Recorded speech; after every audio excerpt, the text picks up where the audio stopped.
Hi guys! Ang lulutuin ko ngayon ay pork binagoongan na may talong.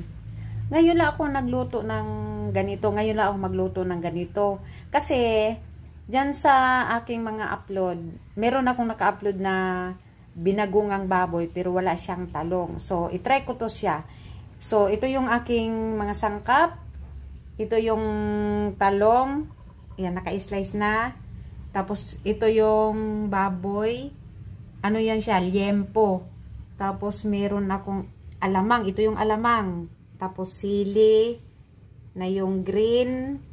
Tapos, meron kunting asin. Tapos, yung brown sugar. Yung brown sugar, ano na yun? Parang optional. Kung ayaw mo ng matamis, wag mo nang lagyan ng brown sugar. Tapos, ito yung sibuyas. Tsaka bawang. Pag nagluto ako, gusto ko talaga maraming sibuyas sa bawang para mabango. So, ngayon, tara, samahan nyo ako magluto. Ayun, dito sa kawali na ito, dito ko piprituhin yung talong at saka yung liempo. Piprituhin ko muna siya dito bago ko siya igisa. So, ngayon, maglagay lang ako ng kunting mantika. Tapos, hintayin kong iinit yan. So, ayan na. Uminit na yung aking kawali. Kailangan ko nang ilagay ang talong.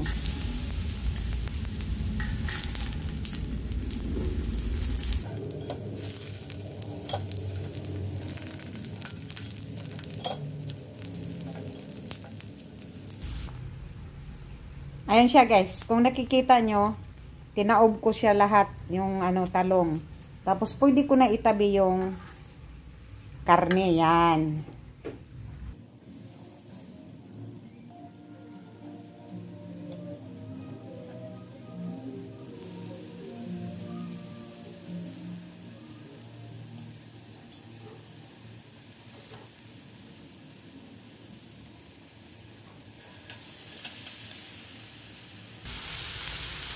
Ito siya guys, yung talong, babaliktarin ko.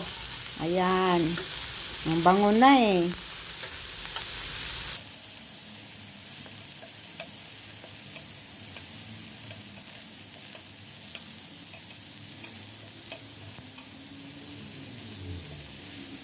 Yung baboy, wala pa.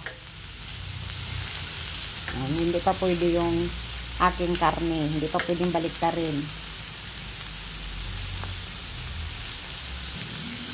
Ito na siya guys. Ang bango na.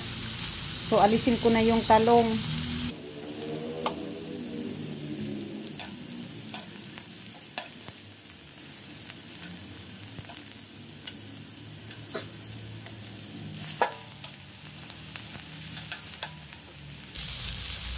Ayun guys. Baliktarin ko na ang karne kasi nag-brown na siya. Ayun. Pula na.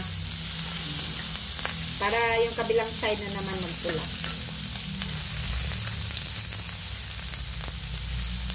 Kunti lang to siya guys. Kasi ano lang siya. Pang isang tao lang ito. Ako lang kakain. Ayan na guys. Brown na siya. So kailangan ko na siyang alisin.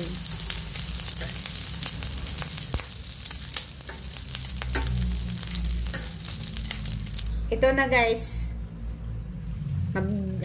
Maggisa. Ayun na yung kawali ko. Maglagay ako ng mantika. Ayun, mainit na mantika. Igisa ko na ang bawang.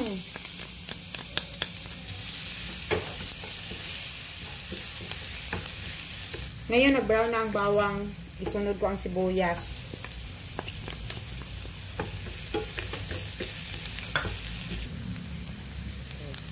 Bago ko ilagay ang karne, lagyan ko muna siya ng kunting bagoong.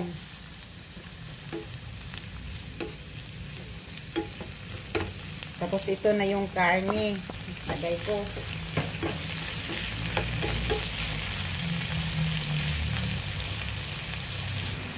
Tapos lagyan ko siya ng kunting yung siling pari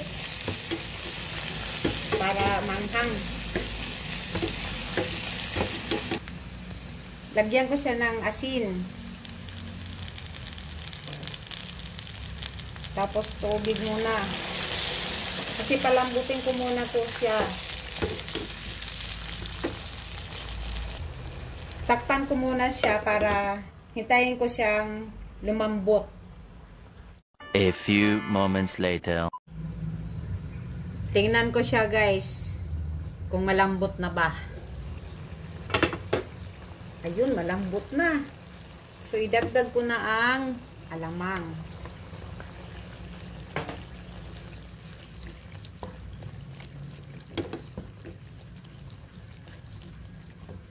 Tapos, ilagay ko na ang sili. Siling pari.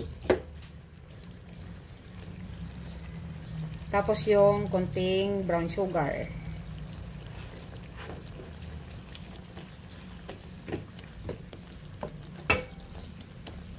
Takpan ko muna saglit para bumango yung siling pangsigang. Ayun, ito na siya guys. Oh, hinintay ko lang na maluto yung sili na pangsigang. Ito na siya guys. Nilipat ko na sa pinggan para ready na kainin. So, bago natin isi-serve, ilagay ko yung talong.